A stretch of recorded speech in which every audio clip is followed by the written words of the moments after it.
Before we proceed, I would like to share with you ang ating devotion for today. Ang pamagat niya ay serving the whole person. 1 Thessalonians chapter 5 verse 23. Sabi dito, "Now may the peace of God, may the God of peace himself sanctify you entirely, and may your spirit and soul and body are preserved or be preserved complete, without blame at the coming of our Lord Jesus Christ." May the Lord add blessing to the reading of His Word. So dito natin makita sa binasa natin talata na pinapakita na yung katawan ng tao ay hindi lamang physical. Ito din po ay espiritu, ito din po ay kaluluwa, the soul. No? So tatlong element po yan. And sa ating pagmamasahe, ang ating minamasahe ay yung physical part ng ating client. But may it be that when we massage our client, it will also affect even the inner spirit and the soul. Ngayon, dito natin makita sinabi din dito that we have to be or the Lord expects us that we would sanctify ourselves completely.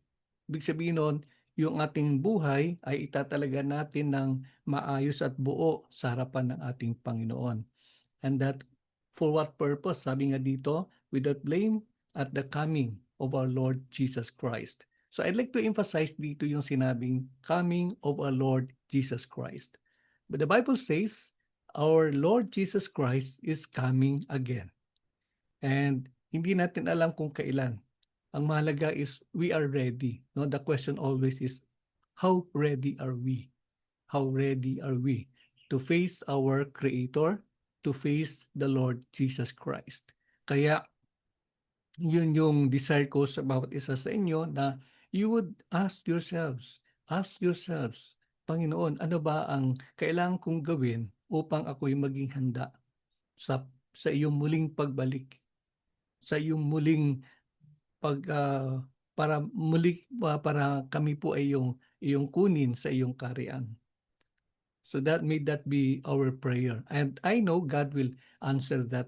Whatever it is we ask about the Lord, about God, about His kingdom, about His word, whatever we ask of it in the Lord, He will surely grant it. No, kasi yun yung desire ng Panginoon na magkaroon tayo ng relationship sa Kanya. And I know the Holy Spirit will continue to knock at the doors of your heart, and be open, whatever it is the Lord will show to you, will reveal to you. Tayo'y manalangin. Panginoon, salamat sa iyong paalaala na kami po, Diyos, ay inyo pong nilalang upang sa gayon, Amang Banal, kami po ay sumamba sa iyo, magpuri sa iyo, at magpasalamat. Lord, gamitin mo yung aming mga kamay, hindi lamang po para ito po ay magbigay po ng kapahingahan sa aming client sa pagmamasahe po, subalit Panginoon, aming buhay ay maging kasangkapan mo upang sila ay magkaroon ng uhaw sa inyo, Panginoon, at maranasan nila kayo ng personal, maranasan nila ang kaligtasan sa pamamagitan ng iyong bugtong na anak na si Jesucristo. Maraming salamat, Panginoon. We entrust to you the rest of this time as we go on with our journey sa aming pag-aaral. Tulungan niyo po kami, buksan niyo po ang puso ng bawat isipan upang tumimo sa kanila, Panginoon, ang mga aralin upang sila maging ganap na handa para sa darating na DOH Massage Licensure Examinations. Maraming salamat, Panginoon. Patuloy na ibinabalik namin sa iyo ang lahat ng papuri, lahat ng pagsamba sa pangalan ni Jesus. Amen.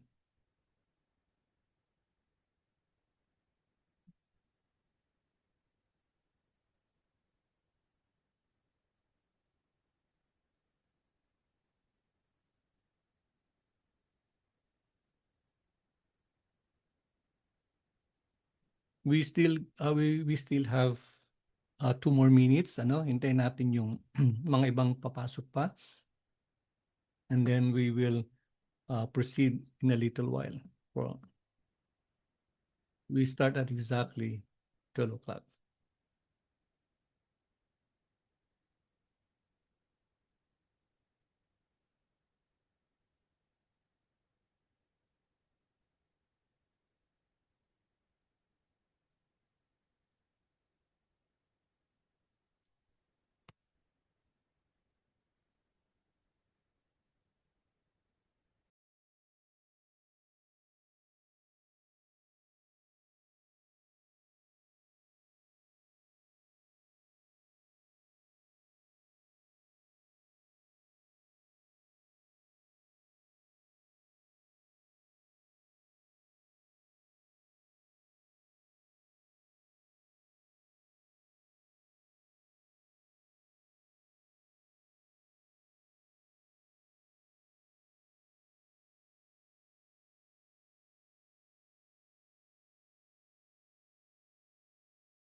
Ayan, good morning uli sa bawat isa sa inyo. Ano po, how's your day? Kumusta yung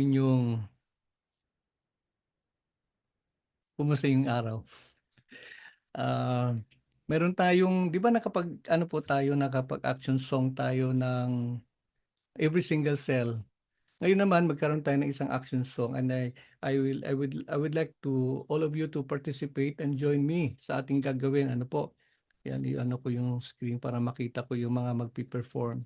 Okay, ang gagawin natin siguro alam niyo naman yung action song na Coconut, no? COCONUT.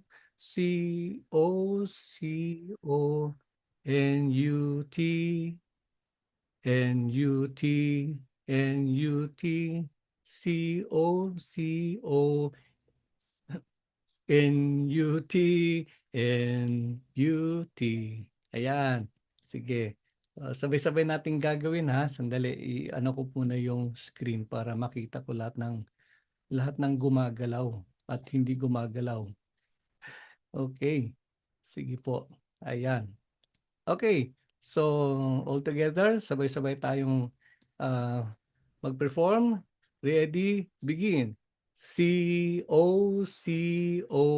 NUT, NUT, COCONUT, NUT. Ayan. Parang hindi ko nakita si Rose tsaka si Ellen, si Regine, si Mars. Ayun. Okay. This time gawin natin medyo mabilis, okay? Parang parang hagip na hagip ni Crystalline at saka ni Ivan. Okay? Sige, sabay-sabay. Pati si Doc Ferds nga pala, galing. Okay, sabay-sabay nating gagawin. Ready? Medyo mabilis ng kaunti, ha? Ready, begin. COCONUT, NUT, NUT, COCONUT, NUT. Ayan, galing. O, mayroon pang humahabol si Justin. This time talaga yung pinakamabilis natin. Tingnan natin kung talagang ika nga quick mind kayong lahat. Ano po? Sige, sabay natin. Mas mabilis this time, ha? Ready? Go! COCONUT, NUT, NUT, COCONUT, NUT. Ayan. Palakpakan natin ang ating mga sarili. Very good. Okay, ang tawag doon ay ayun po, this is an exercise para ma-determine natin kung gaano tayo kasigla. Kasi yung pagmamasahe kailangan masigla tayo, 'di ba? Kailangan excited tayo. So, ayun po. Pero wag naman kayo mag-perform ng COCONUT sa harapan ninyong client. Baka magtataka naman 'yon, ano nang nangyari sa inyo. Okay, sige po. So today, before we proceed sa ating gagawin sa topic, no, patungkol doon sa ating vital signs taking, balikan natin yung ating napag-usapan kahapon, no. I would like to apologize kasi yung isa sa inyo nagtanong kanina kung na-upload na ba yung ating yung video kahapon. Actually, hindi ko pa na-i-edit, no. Medyo na busy po ako kamakailan. Hindi ko pa na-edit but I will try my best to do the editing later and then mai-upload ko para doon sa mga hindi po nakapanood or hindi para gusto nila ma-refresh. But at any rate, we'll do just that, no? Magkaroon tayo ng kaunting reminder regarding sa massage paraphernalia. At sa massage paraphernalia, pag-uusapan natin din na mabilisan, no, kung ano yung mga kailangan nating dalhin. Kasi sa exam ng DOH, kailangan na maging handa kayo. And you make sure that everything that needs to be prepared, yung mga dapat dalhin doon sa exam ng DOH is talagang naka-ready na po 'yan. Kaya nga po lagi kong nire-recommend din na before the exam, no, you have to prepare a checklist, no? Yung checklist, no, katulad nung nandito sa list natin, and then you make sure that upon leaving your home, no, ito yung ano nito, no, sa oral practical exam. i-check nyo maigi kung kumpleto ba. Kasi minsan pagka ni-ready nyo the night before, hindi nyo alam, yung mga anak nyo, naglaro sila, pinaglaruan yung stethoscope, di ganon, congratulations. Pagdating sa DOH, nakalimutan, wala palang stethoscope. So you really have to do a checklist, no? Yun lang po yung isa kong gustong banggitin. And ano po yung inyong mga dadalhin? Katulad nung nasabi natin, as a brief, ano lang, quick review, kailangan kayo magdala ng inyong paper bag, no, na kung saan ilalagay niyo po yung inyong mga massage paraphernalia. And doon na nabanggit ko, kailangan medyo makapal ng konti, no? Iwasan natin manipis, and then you put something inside na para siyang ano, tawag niyan, para siyang weight, no, para kung sakaling nakatayo na siya, maging sturdy at hindi siya liparin ng electric fan. Okay? And what else? Yung linen, like what we said, ang linen, kailangan may garter po sa gilid. No? It's garterized. Just in case lang, para pag nilapat nyo po doon sa massage table, and by the way, huwag nyo pong tawaging massage bed. No? Kinokorek tayo ng DOH dyan. It should be massage table because that's where we are working at. No, yung massage bed kasi o yung bed para tulugan po 'yon. Okay? So here we are. It should be fit enough doon sa standard na massage table, and then of course napag-usapan na rin natin yung inyo pong dalawang towel, and you make sure na makapal yung towel na bibili nyo. No, magandang tingnan. You have to invest on your equipment, on your paraphernalia. And ayan po, napag-usapan na rin po natin kung paano po nyo tutupiin para maganda pong yung dating niya, no? And the one I'm showing it to you is from here pa lang. Hindi mo makita, itaas ko ng konti. Mahigpit na mahigpit po yan, no? Iikutin nyo ng gusto ng ganun.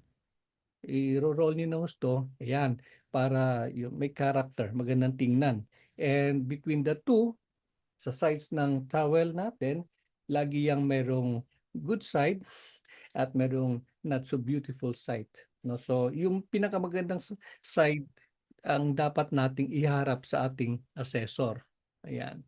Okay? And the same is true when it comes to the towel. Pagkatapos ng ating performance, huwag niyong i-roll. Kailangan square fold nyo lang, no? Para hindi kayo magkaroon ng impression kay assessor na i-recycle nyo yung inyong towel. Ganito, naka-square fold po siya. Okay. What else do we have to bring? Of course, kailangan natin bumili ng o magdala ng any vegetable-based oil. Pag sinabi natin vegetable-based oil, ang oil na to ay ano po, ang oil na to ay I'm sorry. Ang oil na to ay hango mula sa halaman, no? Hindi po hango mo sa sa sa sa oil, ang tawag nun, sa ilalim ng lupa.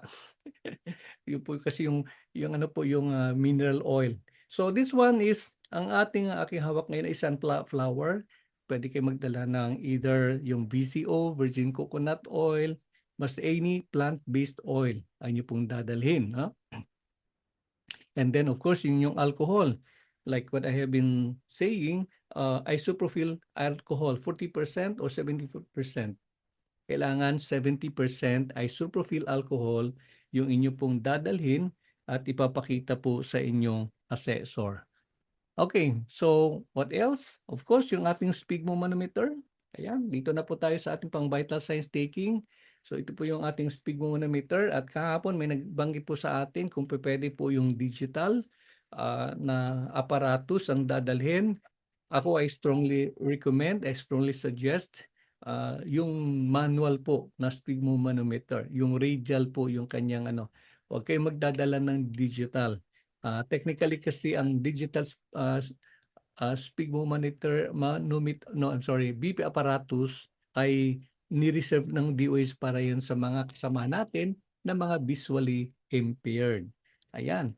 And what else? Thermometer. Ayan po, tulad na sabi natin kanina, nung araw, ang usong-uso po yung ginaganon po na thermometer, yung mercury-based. Sa ngayon po, kaya pwede na po yung digital na thermometer like this, no? And you make sure that during the exam ng DOH kasi pag binili niyo po ito, naka-stock na matagal, kung hindi niyo papalitan ng battery, hindi niyo i-check, malay niyo baka pagdating po ng exam, magma-malfunction kasi depleted yung power ng inyo pong battery. Kaya maganda po i-check kung bumili kayo ng bagong battery, yung pong gagamitin ninyo sa inyo pong paghanda o pagsalang sa DOH Massage Oral Practical Examination. Ayan. Okay. And of course, there you are. Um, yung atin namang clipboard, wala akong, I'm sorry, nandito na pala. Namamasyal kasi kahapon yung clipboard. So this is the clipboard na magdadala kayo ng ganito, pero kasi dito ilalagay po yung mga forms. And nandito po yung mga sample ng mga forms, like I have mentioned to you. Ito po yung client intake form. Yeah, medyo malabo siya, but I will give you a clear copy later. And the HOAP form, ayan, ito yung massage therapy form, subjective, objective, assessment, and plan. And of course, yung pinakahuli, yung post-massage evaluation form. So these are the three forms that you need to bring during your oral and practical examination. Ayan.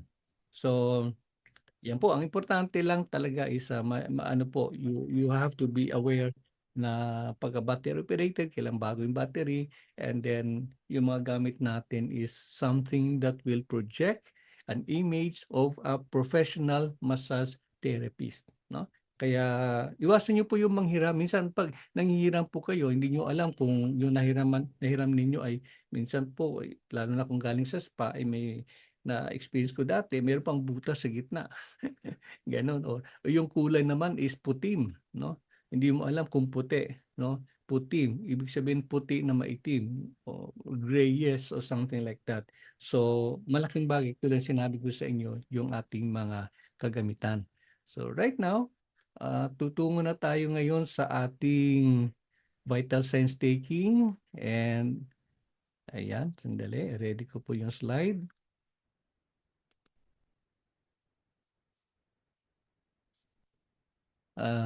Do you have any question or clarification? If you have any, please reserve it later.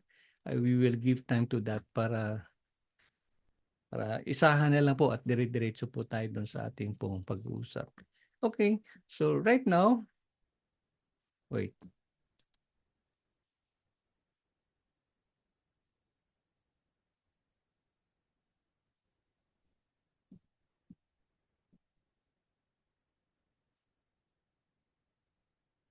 Okay, there you are.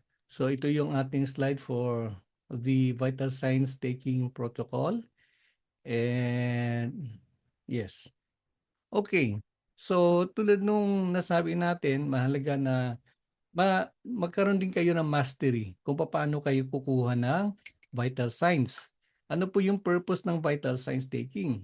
Una sa lahat, ito ay para i-determine kung yung client natin ay fit for a massage procedure. Yun po yun. Yun po yung pinakadahilan po nun, no? Ah, normally naman kung tayo magpapa-check up sa isang clinic, lagi yung ginagawa, nagkakaroon po ng vital signs taking para ma-determine po nila na kumusta naman yung body temperature ng client, kumusta naman yung kanyang blood pressure, no? Kumusta naman yung kanyang ika nga respiratory rate saka yung pulse rate niya. Okay? So, ayun po. And dumiretso pala siya dito sa may equipment. Ano po? Sige lang. These are the tools that you might use sa ating vital signs taking. We have the thermometer, the blood pressure, sphygmomanometer, the stethoscope, and the timing device para po sa mga pag-check natin ng mga respiratory at ng pulse rates later, no? Ito yung relo. Okay, and ayan po, una nating pag-uusapan yung patungkol sa sphygmomanometer. Okay, ito po yung ating pong equipment para sa pagkuha po ng vital signs at blood pressure. Meron pong tatlong uri ng sphygmomanometer. We have the aneroid. It's a manual device that measures the blood pressure. So this one is an example of an aneroid na BP apparatus. No? This is an aneroid, radial, nakaikot po yan, manual po yan. And then the other one is digital, katulad po ito na pag-usapan kahapon. I have this na meron ako doon sa kabilang room, yung digital na to. In fact, ito ay talking BP, no, nagsasalita po siya, no. Sasabihin niya, your systolic is blah blah blah, your diastolic is blah blah blah. No, yun po yun. At karaniwan po, muli tulad na sinasabi natin, ito ginagamit po ng ating po mga kasamahan ng mga visually impaired. And the next one is the mercury, no, the mercury type. Pag sinabi natin mercury type, ito yung wala na tayong ano noon no, kasi pinagbawal ng DOH, no, yung mga gamit, no, yung mga equipment na may mercury content. Yung malapad po yan at saka yung tinatayong ganon, no, tapos habang nag ano tayo tumataas, nakikita po natin yung pulang umaakyat, no, yun po yung mercury traditional nung araw na sphygmomanometer. Yun po yung ginagamit nung araw. But like what I said, pinagbawal na po ng DOH yan. So wag na kayo magdadala ng ganun sa DOH kasi baka sa doon pa lang po sa gate, ihaharangin na kayo ng guard. Hindi po inaalaw po ng DOH yung mga ganong gamit. Okay? And siguro isa-isahin natin yung ating pong sphygmomanometer, ano ba yung bahagi, no? And the one it's being shown in your slide is yung ano yan, no? Like what we said kanina, that's the aneroid type. Okay? So ano po yung mga bahagi po niyan? This one is ang tawag po, the inflation valve, no? So kapag kayo bumili po ng nabanggit natin, no, pagka murang-mura po yung inyong ginamit po na kagamitan, minsan po dito pa lang sa valve nagkakaroon na po ng singaw, no? Pero pagka medyo halimbawa branded, no, katulad ng hawak ko ngayon, this is Baxtel, uh, matibay po ito, no? Maganda po 'yan. And the next one is yung air release valve, no? Ito yung air release valve. Ano po yung purpose po niyan? Ito po yung nagko-control habang kayo nagpa-pump para hindi po magkaroon ng backflow. Ito po yung pang-close natin, no? Yung air release valve. So i-close mo, i-counter mo lang siya. Ayan. Counter clockwise, counterclockwise, yung ganun siya. And the next one is yung mga tube connectors. Yung dalawang ito, yung tubong ito, no? These are what we call as the tube connectors. Ayan. And then up in the line is the artery position indicator level. Ito po yung indicator level kung saan po, kung nasa left arm or right arm o left arm. Yung sa kamay ng ating client, yung pag pinasok po ninyo ng ganoon later on. Okay? So ito po yung indicator nun para sigurado tayo na maganda po yung kuha natin po ng result ng ating pong pag-check ng vital signs. And the next one is yung ito na po, no? Ito na po yung aneroid manometer gauge. Yan, this one. At ito po yung titingnan po ninyo, yung needle na yan na gumagalaw habang nagpa-pump tayo. When we pump this one, itong valve na to, yan, pinapump natin, yung needle na yan ay tumatakbo. Umaakyat po yan, no?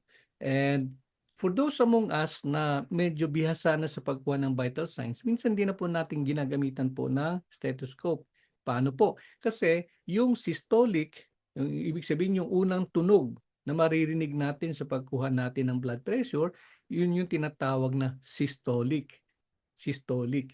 So yung systolic na yan, makikita natin agad dito. Kung malinaw po yung ating mata at matalas po yung ating pandinig, no? Kasi tumutunog po yan pagka tumama na siya sa systolic na point, tutunog po yan, no? So pag-ikot po niyan, ang una pong pintig na ganon, yan po yung tinatawag na systolic.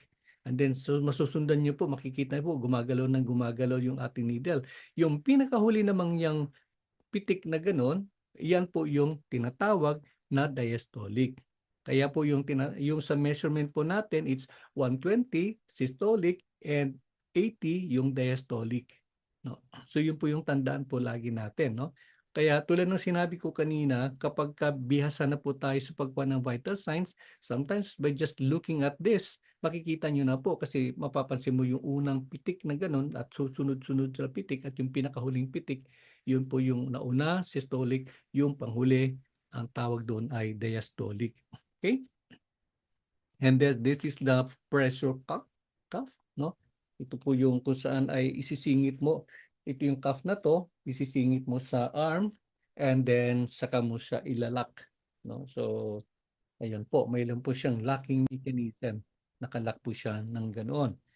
Kaya, ayun po, pagka maayos po yung pagkalagay po natin, and by the way, kapag siningit na po natin ito at nilagay natin sa ating pong, tawag niyan, sa ating pong arm, no? Dito po, itong part na to, kailangan medyo maluwag po ng konti. Nakikita nyo ba? Yan. Habang nila nakalagay po siya dito. Yan. I'm trying my best to, ano, kasi limited yung screen natin. Okay? So, that's all about it, no? Kung paano po natin po, o ano po yung mga bahagi po ng ating pong sphygmomanometer. And right now, ayan, uh, ano po yung mga normal value, no? Kasi pag titingnan po natin yung ating pong vital signs taking, mayroon pong 4 elements para ma-complete po natin yung vital signs taking. Ito po yung pag-check ng blood pressure at pag-check ng body temperature at yung pulse rate and the respiratory rate. Okay? Ito po yung normal value na sinasabi. Pero this is not the hard and fast rule kasi it sometimes varies kung ang client ay mayroon pong medyo maedad na po, no? At even yung mga pagbata pa. Pero ito po yung standard for adults, ito po yung normal na blood pressure which is the 120 na systolic, ito yung systolic sinabi natin kanina, and 80 na diastolic, no? Yun po yung nabanggit natin kanina na yung huling pitik ng ating pong aneroid sphygmomanometer. Okay? So, mmHg means millimeters of mercury. Okay, pero wala pong mercury po tayong gamit, kaya lang po ito lang po yung measurement tool na ginagamit na nakasanay na hanggang sa ngayon. And when it comes to the body temperature, paano mo malalaman yung tamang body temperature? Well, of course, when you use your digital temperature taker. Ito po. Ang normal po na body temperature na wala pong sinat yung ating client at hindi po siya nanlalamig ay 37 degrees 0.5, I'm sorry, 37.5 degrees Celsius. Yun po doon. Doon po lang, titingnan nyo po maigi po rito. No? Kapag lumagpas po ng 37.5 o kumabot po siya ng 38 and thereabouts, ibig sabihin no, may sinat yung ating client. No? And of course, the pulse rate. Yung pulse rate naman, pag sinabi natin pulse rate, yung pintig ng ating pulso. No? So ayan, pwede nyo naman kapain sa kamay nyo kung saan po malakas po yung pintig, doon nyo po ilalapat yung inyo pong dalawang daliri. Ganon. Okay? At yung pulse rate po ay dinidetermine kung gaano po yung function ng ating pong puso. Kung ito po ba ay masigla, kung ito po ay medyo may problema, no? Dali, tumutunog yung ating Okay. So the normal range ng pulse rate po natin, it should be within the 60 to 100 beats per minute or BPM. Pag sinabing BPM, that means beats per minute. No? So dapat maglalaro lang po siya doon between the 600 to 100 BPM para masabi nating normal yung ating client. And of course, the respiratory rate, okay, ito naman yung paghinga. No? Ito po yung paghinga ng ating client, yung cycle ng kanyang paghinga. No? Ito po yung pag-check niyo po sa kanyang respiratory rate. Ang CPM, ibig sabihin po noon ay cycle per minute. Pag sinabing cycle per minute, yung panahon po ng pag-alsa ng ating dibdib at pagbaba. No? Yung isang pag-alsa at pagbaba, that's one cycle. Kaya yun po, ang normal po na respiratory rate na tinatawag ay naglalaro po sa between 15 to 20 CPM. No? So yun po yung mga ranges na mga dapat nating tingnan para masabi natin na yung client natin ay ready po siya, fit po siya for the massage procedure. Ayan po. Kaya ulitin natin, no? Apat po ang basihan ng pagkuha ng vital signs. And these are the things that I would like you to not only familiarize yourselves with, but even have the the skill, the mastery para gawin po ang mga bagay na to. Una sa lahat, ang normal values na dapat nating tandaan, which will form part ng inyo pong SOAP form, and the one that I have shown you earlier. So ito po ay yun. Ayan, ito yung SOAP form. I'm sorry. Ay ang normal na blood pressure. And by the way, dito sa ating form, ayan, dito po niyo isusulat po, no, sa objective. Like what we've said, pag sinabi nating subjective, ito yung ano yung naramdaman ni client, ano yung binerbalize niya, sinabi niya na dahilan ng kanyang para magpamasahe. And then when you take the vital signs, ito na po, magsa-subjective na po tayo, no? So, objective. Pag sinabi objective, base ito sa apparatus, sa kagamitan o sa mga tools. So we have the BP, the pulse rate, the respiratory rate, and the body temperature. It's all here. It's all written here. Ayan.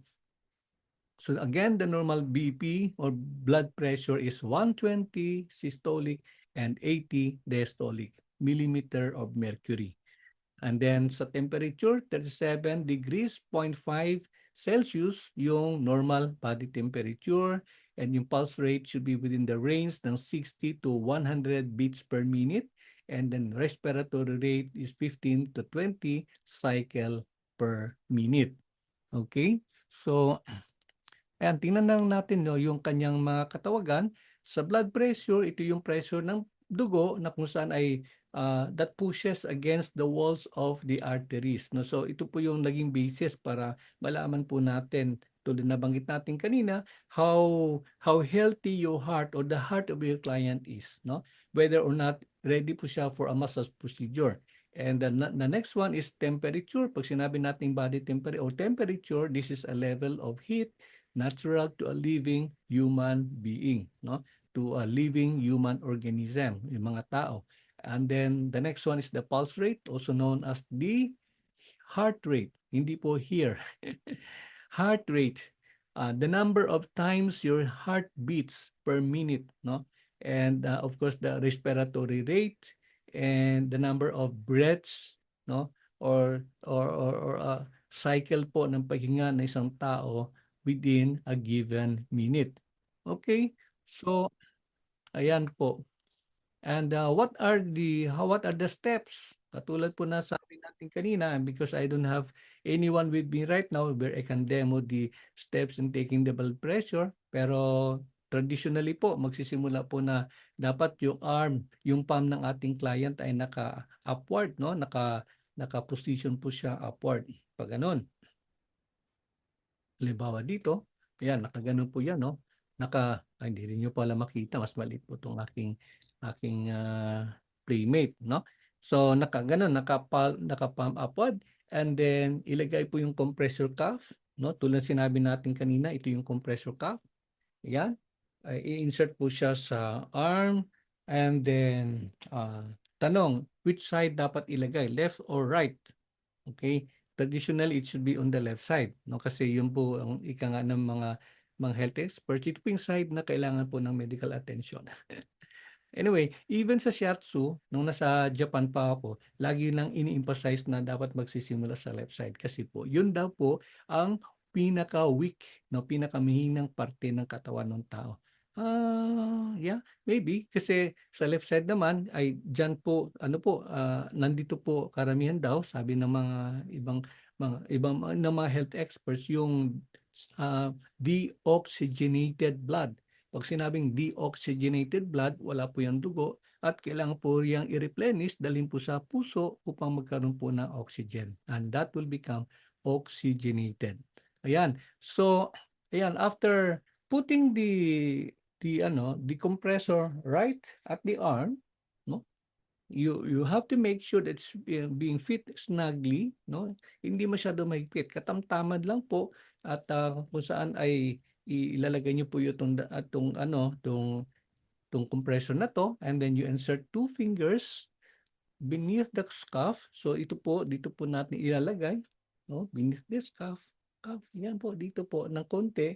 para lang malaman po natin kung sakto-sakto lang po siya, hindi masyadong mahigpit, hindi naman masyadong maluwag. Okay? And the next one is, ayan, yun nga, gamit na po yung ating pong stethoscope. Ayan. Ayan, yung stethoscope natin ay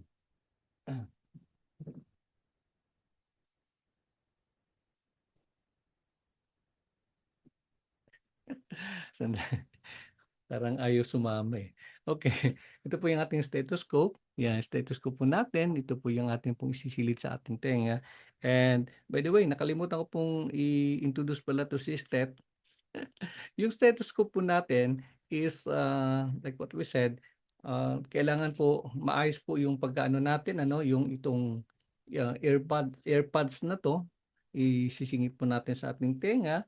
And when you try to, once inside, no, nandito na po siya, sa tenga na po, itatap niyo po ng ganito yung pad na to. And then once na medyo tahimik, that means naka-close. So you have to turn it over. Yan, you have to make sure na pagka tinap mo siya, medyo mabibingi ka sa lakas ng tunog. Kaya yun po, pwede na po siyang gagamitin. Sorry, dito pala. Hindi sa dibdib ha, dito po sa arm later. No? Pag naka-insert na po siya dito sa cuff. Ayan. And of course, yan, deflate the scuff and then noting that the manometer and the joint of the first. And by the way, bago niya pala i-insert po at gamitin po yung mga cuff na ito, kailangan buksan niyo po yung valve, yung air valve na to para mag-release po ng hangin. I-release po natin yung hangin bago natin i-insert. So make sure na wala siyang natitirang hangin sa loob. And there you are. And then, well, once that ready, naka-in place na po siya, then you may start now doing your pump. Okay? I-close mo yung valve and then you do the pump. Pak, pak, pak, pak, pak, pak, pak, pak, pak. Tiyagan nyo lang po na hanggang sa around 200 lang po yung needle. Ano po? Yan, dito lang banda. No? Unless kung parang sa pakiramdam nyo ay talagang mataas yung BP ng client, then maybe you could do higher. Pero normally mga 200 lang po. Dito pwede na po yan. Sa kanyo po, pagka napuno na po siya, dumating na po sa 200 po yung needle po natin dito sa ating aneroid. Dito sa aneroid, then you slowly release, no, the air. Yan. Using your air valve. No? Dahan-dahan i-release. Yung maramdaman mo naman, marinig yung ganon. Pero wag niyo hintayin na sumabog. Bug. Iba na yun. Fireworks na yun. Joke. So, ganun mo, dandaan mo lang i-release kasi titingnan mo yung needle na to. Tulad sinabi natin kanina, yung needle na yan, yun yung babantayan nyo. Pagka una pong may tumalon siya ng konti, no? Nag-jerk siya ng kaunti, that means that is the systolic. No? Yan po. Systolic po yan. And then yung pinakahuli ay yung huling jerk ng gano'n ng needle, that's the diastolic. So yun babantayan nyo po, no? Like what we said, the normal is 120/80. Yun po. So there you are. And if you have time, and I would suggest na maaga pa lang practicing nyo na po. Wag niyo pa-practicing yung pagkuha ng vital signs, no? During the exam ng DOH. Kamakailan may nakita akong gano'n eh. Doon sa isang sulok, nagbibisi-bisihan po, nagpa-practice po. Hindi pwedeng gano'n. Dapat days before, even months before, ready na po kayo, nakapag-practice na po kayo para no sweat. Ika nga, no? Kalmante kayo pagdating doon sa DOH exam. Okay? So there you are. And what else do we have here? The next one is, okay.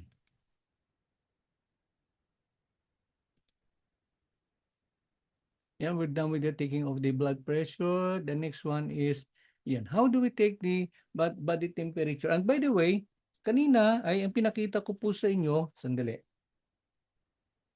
yung pangkuha po ng vital signs, ng body temperature using this type of uh, a gadget, ano? Pero pwede din po yung ganito, yung ang tawag na pistol o gun or something, no? Na pinipitik lang. Ito yung usong-uso nung panahon ng pandemic, di ba? ng COVID-19. Talagang ano to, very useful. So pwede din po ito, no? Pero kasi bulky kasi ito. Bulky siya. So ako, if I were to be asked, ganito, ito na lang dalhin nyo, mas mura pa, no? I think mga 50 pesos na to sa Mercury kung kayo bibili. Yung ganon. But you can use this also. Okay? So ano po yung step? Simple naman po. Ipo-point mo lang kung thermal gun yung gamit natin and then that's it, no? Titingnan nyo na lang po, tutunog naman siya kung kailan na natapos na po yung kanyang reading and then lalabas na yung result. Okay? Kung ano naman po, kung ganitong gadget naman, tingnan nyo lang po, lalabas naman din po. No? Tutunog po siya, titit, ganon.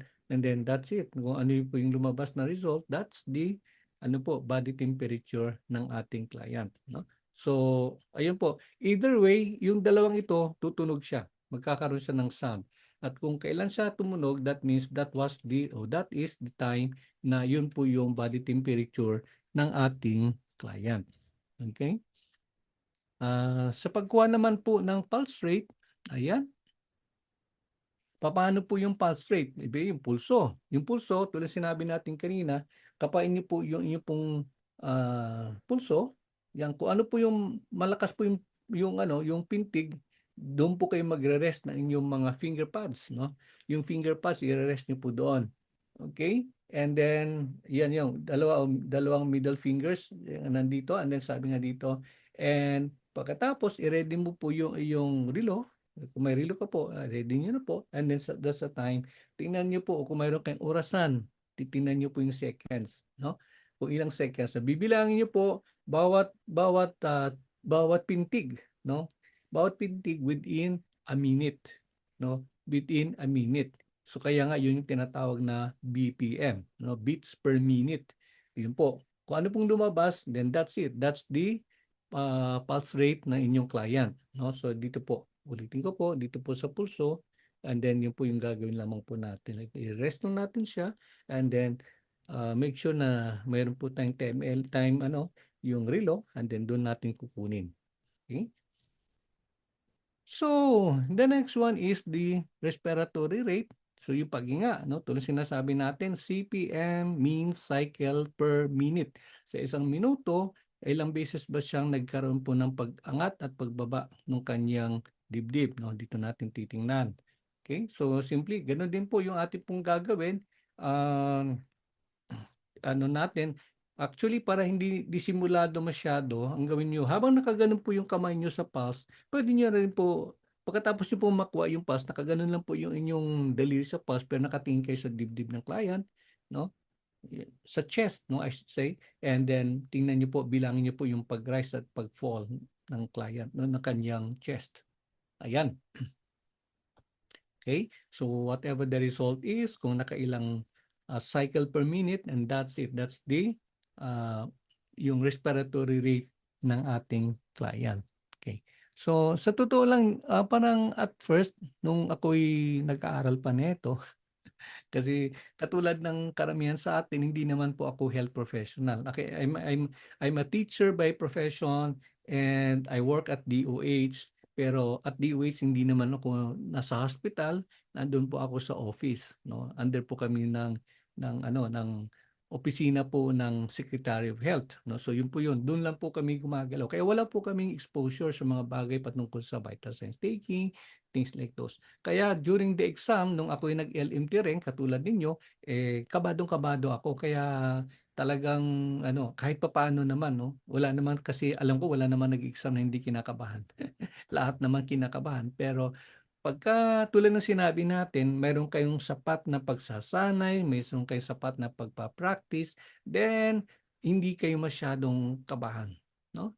May kaba, pero jutay lang, kunti lang, hindi masyado matindi yung kaba na ating mararanasan. Okay, so ayun po. Okay, so yeah, we've done that. We've checked that already. And what else do we need to do or to discuss on?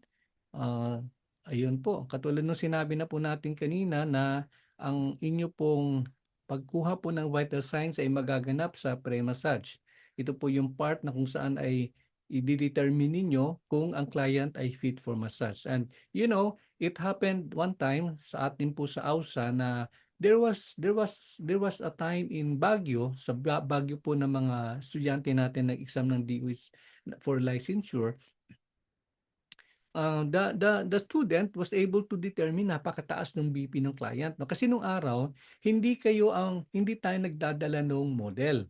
It is DOH that provides the model. Kaya lagi naming pinalalahanan yung mga estudyante, during the exam or during the oral practical examination, magdadala lagi kayo ng 500. Kasi yun po yung bayad. Nung araw yun ha, yun po yung bayad po sa inyong model.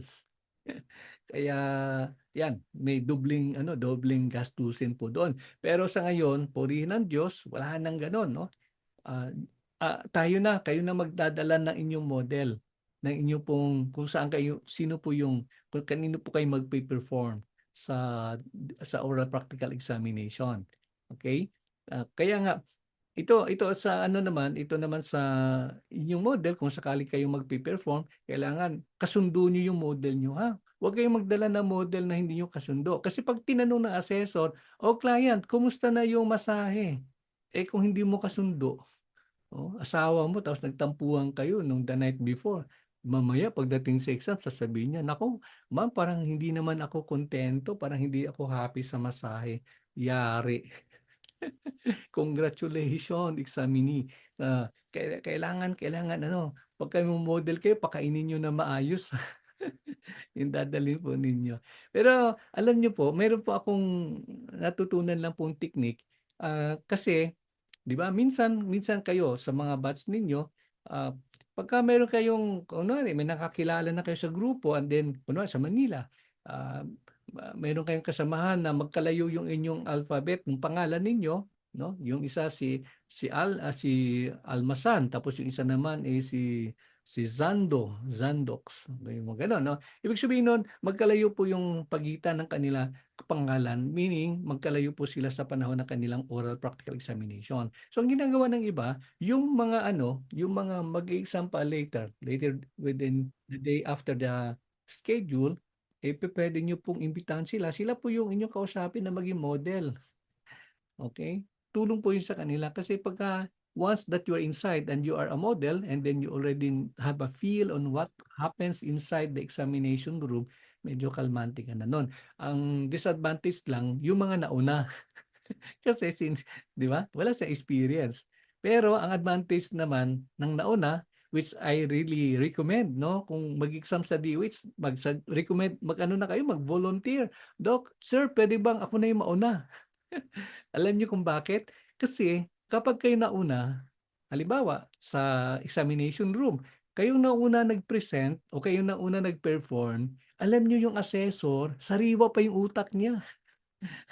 Alam niyo yon, sariwa pa yung utak niya. Hindi pa siya nagugulumian sa mga pangyayari sa mundo.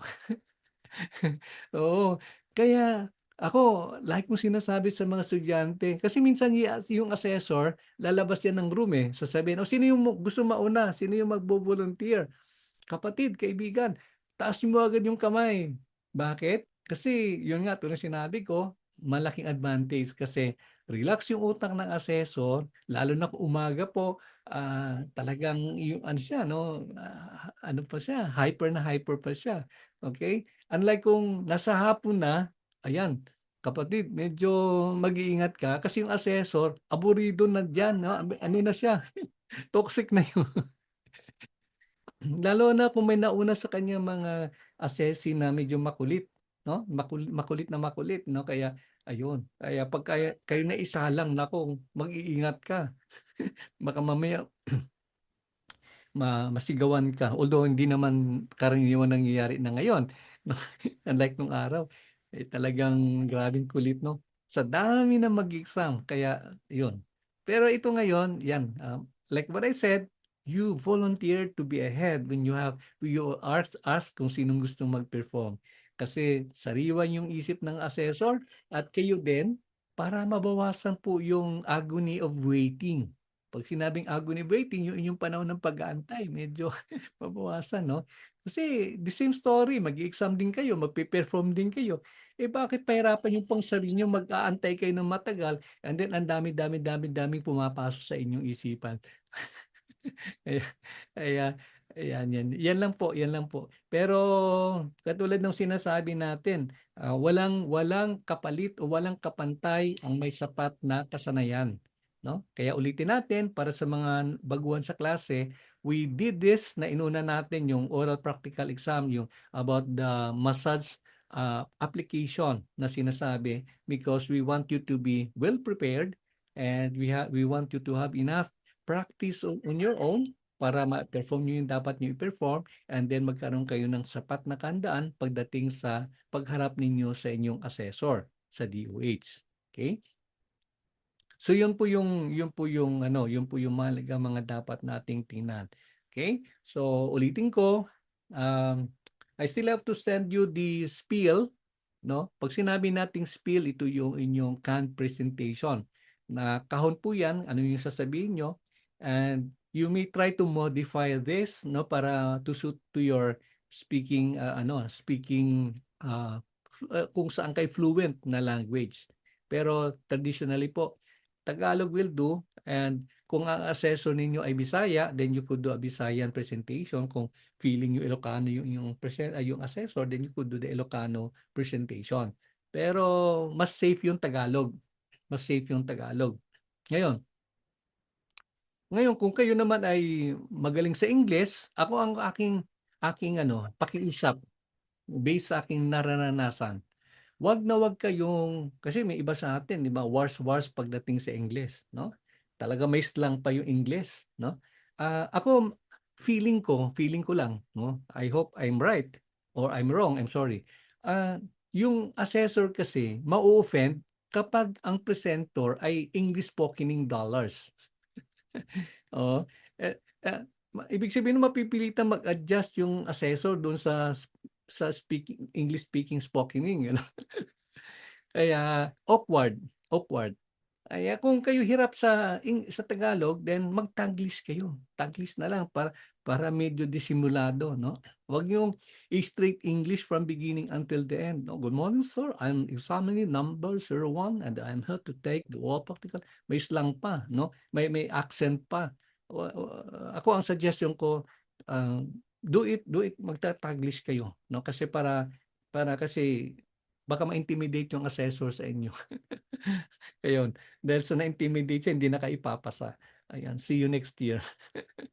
Yung gano'n, ha. So, there's no hard and fast rule when it comes to yung presentation na ipapadala ko sa inyo later on, yung spiel, tulad na sabi ko na sa inyo, 'di ba, magsimula sa pagkakatok, andun yung naka-itemize na po 'yon. And then kung ano yung response ni assessor, and then pagpasok mo, pagbati mo, yung distansya mo, 'no, kailangan yung distance mo, kunwari ito yung inyong assessor, yung table niya, ayan, halimbawa ito lang po, 'no. Pagka tumayo po kayo, ayan, halimbawa lang, eh, dito po medyo ang distance po is mga 3 feet apart, 'no, hangga't maaari. Huwag masyadong malapit, 'no. Minsan kasi nag-assess ako ng estudyante, yung talagang puwede ka ng dakmain, eh, 'no. Yung puwede ka ng gaganon, eh, mag-ayos ka assessor, hindi gaganon mo. Hindi puwede, kailangan may distance ng konti, mga 3 feet, 'no? Oo, estimate mo lang, 'wag masyadong malayo. Minsan yung iba nasa pintuan pa lang nagsasalita na. Dapat medyo lumapit ka ng konti. Yung respectable distance na sinasabi, yun dun. And then once you're there, and then, ang ginagawa natin nun dati, magbibigay kayo nung inyong examination permit.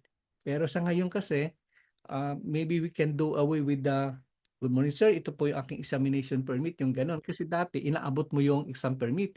Pero sa ngayon, ang tawag na hindi yung exam permit kundi NOA, Notice of Admission, NOA. Yun po, ibibigay niyo po. Yung NOA ay kinukulate na ng assessor o yung the one in charge before kayo papasok. Parang gano'n, no? So, I do not know if they would still do the same procedure, but during the past few years, parang gano'n after the pandemic, no? Gano'n na yung pong ginawa nilang sistema.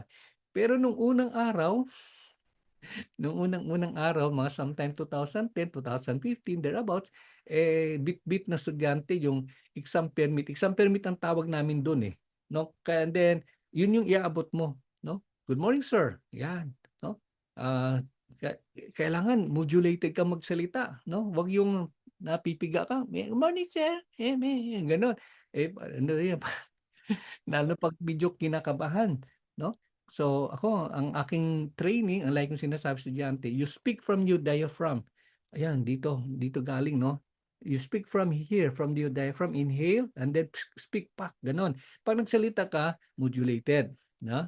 Hindi yung para kang tumitili, yung gano'n. "Good morning, sir." Ayan.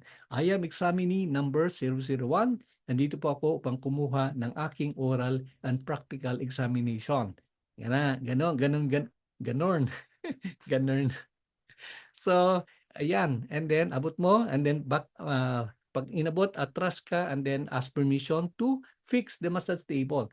And sabihin mo na, "Sir, maaari ko na bang ayusin yung kagamitan sa pagmamasahe?" You point your hand towards the massage table, 'no? So ito yung massage table, kung nandito ka, 'yan. Kung nandito, 'yan ituturo mo 'pag gano'n, 'no?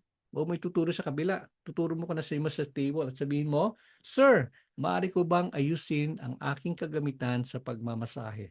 Ayan. So that means 'pag nag-go-ahead siya, ayusin mo na yung massage table, i-di-display mo na maayos yung mga towel, ilalagay mo na yung mga massage paraphernalia, itatabi mo na yung oil, pati yung alcohol, yung gano'n. So you have to make sure, tulad ng sinabi natin, maganda po yung inyong presentation. Okay, so there you are. Pagkatapos po nun, po-proceed na po kayo doon sa paalam na hingi ng permission, papasukin yung inyong client. Now, there are times that your client is already inside the room, 'no? Pagka gano'n, turo mo na lang, 'no? Maaari ko na bang simulan yung aking pong pagkuha po ng information sa aking client, 'no? So, you have to be creative kung ano yung sasabihin mo, ha? Huwag yung nakakahon do'n sa spiel. And then iba na yung scenario, the same thing yung sinasabi natin. So we need to contextualize. Ibig sabihin nun, kung ano yung situation, doon ka magsasalita. Pero yung guide natin is, andun naman yun, para alam natin yung flow ng inyo pong gagawin during the examination, during the presentation. Okay? So, ayan. Going back, tulad nung sinabi natin kanina, pagkatapos mo na ayos mo na yung massage table, then you ask permission, papasukin yung client, or kung nandun yung client, i-assist mo na yung client, and then paupuin mo yung client, of course, no? Kasi mayroon pong nakaalat na chair, uupo po siya doon, and then sisimulan mo na yung iyong pagkuha ng mga information, no? Yung sa client intake form, and then yung sa SOAP form. Sa client intake form naman, well, before engaging your client, kailangan kumustahin muna siya, no? Huwag yung pag-upong-pag-upo, iabot mo na yung form, at pipirmahin mo na yung form, parang gano'n. No? So maganda din chikahin mo siya ng konti, "Kumusta kayo, sir? Ano po yung nararamdaman?" So you would know kung ano yung kanyang kondisyon. Pero normally, kung ako ang model, sasabihin ko kay model, "Huwag ka na magbanggit ng mga masakit na likod, na hindi makatulog, kasi maging therapeutic na yon." Sabihin mo na lang na, "Gusto ko lang ma-relax." 'Yan, para 5 basic stroke diretso na po, 'no? Kasi 'pag therapeutic medyo mabusisi 'yun, kasi marami ng tanungan dun, eh. Bakit yang stroke gagawin mo? Bakit hindi mo 'yan gagawin? Bakit ganito, at tiyak mo ba na yung gagawin mong ganyan, massage procedure sa client mo na ganyan yung condition, sapat na, yung mga gano'n. Kaya unless your assessor will be the one to dictate kung ano yung gagawin mo sa massage proper, then you tell yung model, sabihin mo lang, "Gusto ko lang magpa-relax." Yan, kasi napagod na ako sa biyahe, gano'n. So para diretso ka na sa 5 basic stroke manipulation, 'no? So wala ka na masyadong iisipin pa. Gano'n. And then, perform yung 5 basic stroke manipulation, and then proceed ka na sa post-massage. Pagkatapos ng 5 basic stroke manipulations, remember the 5 basic strokes, di ba? Effleurage, pétrissage, friction, taputment, and vibration. So pagka na-perform mo na nun, nagawa mo na yung variations, nagawa mo na sa variation, at na-discuss mo na yung rationale, then you may now proceed sa post-massage. Ang post-massage, simple lang po. Ang post-massage ay binubuo ng Number one, documentation tsaka assessment, no? Pag sinabi natin documentation, i-record mo yung kanyang comment. So, ayun po, ang gagawin mo lang, tagilid mo yung client. Well, of course, si client, kailangan naka-drape back, naka-towel uli siya, no? Naka-towel siya uli. And then you ask your client to do a sideline position away from you. Hindi nakaharap sa iyo, Huwag nung nakaharap sa iyo kasi pagka babae po 'yan, yung private parts may expose. So kailangan nakatihayang palayo sa iyo. Kung nasaan ka nakatayo, palayo. And then you assist your client to stand, no? So again, away from you, nakatayo po siya, and then i-assist mo na ngayon sa kanyang upuan, no? Sa chair. Ayan. So there you are. Pagkatapos noon, saka mo na i-perform yung post massage. Sa post massage, like what I said, ito na yung i-evaluate mo na, tatanungin mo na siya ano naramdaman niya before and after the massage. And then once you're done with that, tanungin mo na siya kung, well of course, yung aftercare, meron tayong tinatawag na aftercare. Yung aftercare, ito yung sasabihin mo kay client na, Sir, para ma-maintain nyo po yung healthy lifestyle, ay mabuti po o sinasuggest ko po na uminom kayo ng sapat ng dami ng tubig, no? 8 glasses of water a day. Mag-exercise po kayo and kumain na masustansyang pagkain. Yun po yung mga aftercare. You don't have to delve into a lot of things, no, na hindi na necessary. Importante lang ma-point out mo na you know how to do aftercare. And then after that, sabihin mo sa client kung wala ka na, may tanong ba kayo, sir? Kung wala na po, maaari ko na ba kayong i-assist palabas? No? So lalabas po yung inyong client. Paglabas ng client, then you face your assessor and then sabihin mo, sir, nakalabas na po yung aking client. Maaari ko na bang ligpitin yung kagamitan sa pagmamasahe? Then daw, pag sinabi niyang go ahead, then immediately, quickly, no? Proficiently, lipitin mo na yung kagamitan. Pagka ready na po, hawak mo na siya. Naka-square fold po siya, by the way, tulad sinabi natin kanina. And then you face your assessor, and this time you may thank him for the time given to you and ask permission to leave the room. Ayun, ang bilis lang po, no? Labas na po kayo. Yes. Okay. Minsan lang po, nung araw, minsan nung araw, ito yung masaya eh. Kasi nung araw, tinatanong nung assessor, o anong score ang gusto mong ilagay natin dito? Yung ganun. Sana merong ganun, no? Sana all. Yan. Pagka ganun, sabihin mo na, 99%. Ayan. Pero I do not know kasi hindi ko na masyadong kilala yung team, yung mga assessors sa ngayon ng DOH. Unlike nung dati kasi mga kabady natin yung mga assessors. Anyway, so having said that, yun po yung flow, yan po yung mamasterin, yan po yung gagawin pong video later on. Okay? Yung model ng video na ng 5 basic strokes at 3 stages saka 5 basic strokes ay pinerform po ni Roxanne. Iyon po yung parang pinakamagaling natin na estudyante in the past, no? Pwede niyo susundan yung kay Roxanne. Roxanne.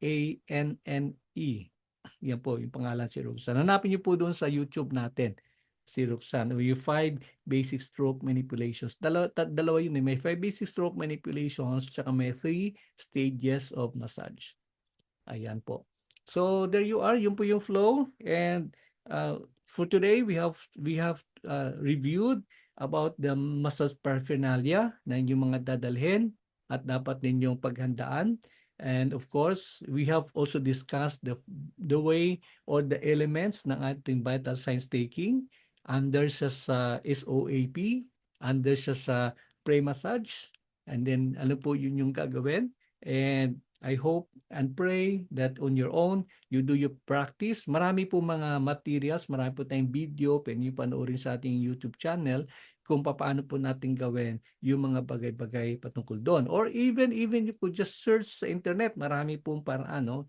Pwede nyo masusundan yung vital signs taking, paano kumuha ng respiratory rate, paano kumuha ng pulse rate, ng body temperature. It's all there, no? And it's so many, no? Mamili lang kayo. Pero like what I said, you don't complicate things, no? Kasi minsan yung mga mapapanood natin komplikado yung dating, no? Kailangan i-simplify lang natin para hindi na masyado tayo mahihirapan. At the same time, we will be able to save enough time, no, for other things sa inyo pong pag-perform na inyo pong DOH oral and practical exam. Okay, so I would like to give this time for anyone who would like to ask questions. If you would like to ask questions, sandali po.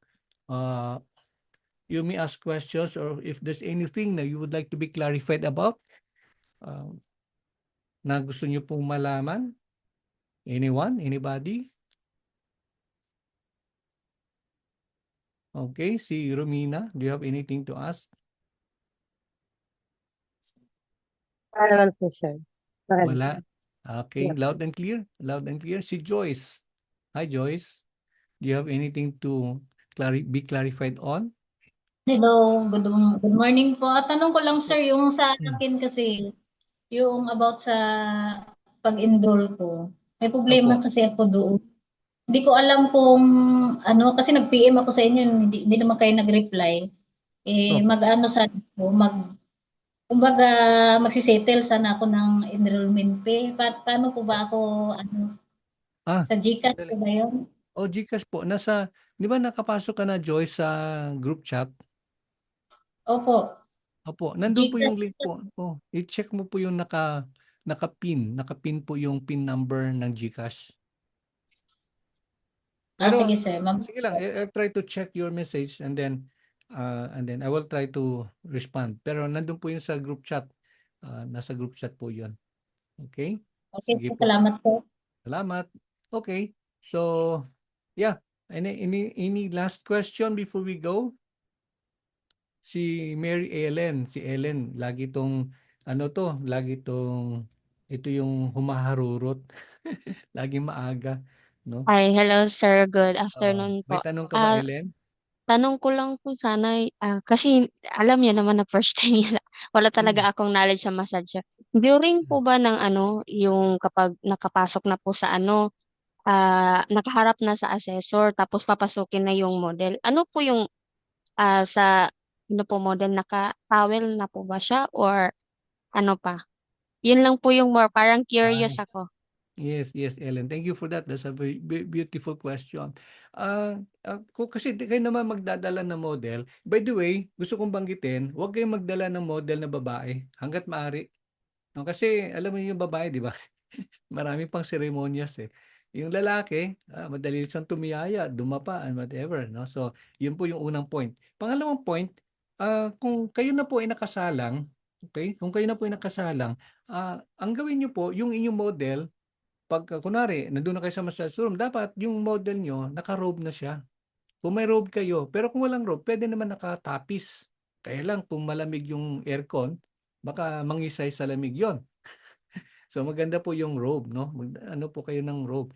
And then yun yung gagamitin po, Ellen, no? Yung pagka ano po, papasok ang client ninyo, ng inyong model, naka-robe po siya para madali po madali tanggalin, no? Madali manage yung ganon. At saka naka-shorts po, yung ganon.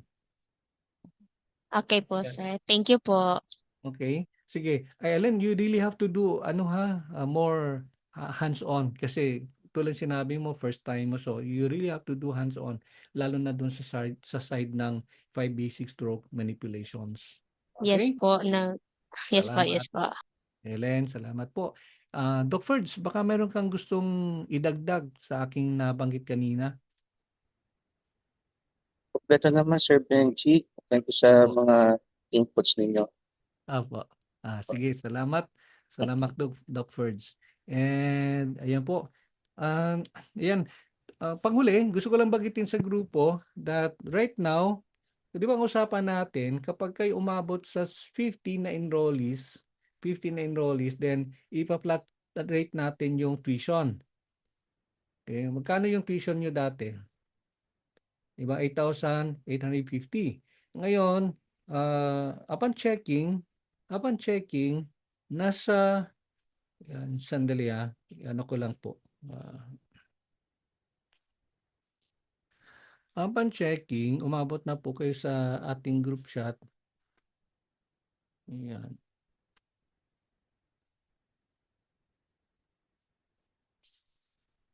Nasa 54.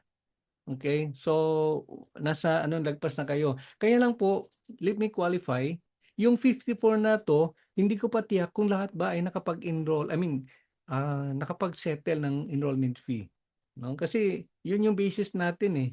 Kasi baka mamaya nag-enroll lang siya, pero yun nga, wala namang commitment talagang mag-training kasi hindi naman nagbayad ng 1/6 na enrollment fee. So yun yung gusto kong malaman. And I hope na within the day, yung mga hindi po nakapag-settle sa grupo natin ng inyong enrollment fee na 1,600, please you settle it today para ma-count namin, 'no? Ma-count ko kung talagang 50 yung enrolled sa atin, then flat rate na natin from 8,750, 8,850 to 7,000 yung iyong maging tuition. Ayan. So malaking savings po yan. Kasi ang ibang institution, hindi ko na babanggitin, 15,000 o 15,000 yung tuition ng LMT Training and Review. Ayan, kaya sa inyong side, malaki ng malaki ng luwag po nun at lalo na higit yung what we say, yung pagka magkaroon na kayo ng group discount. Okay?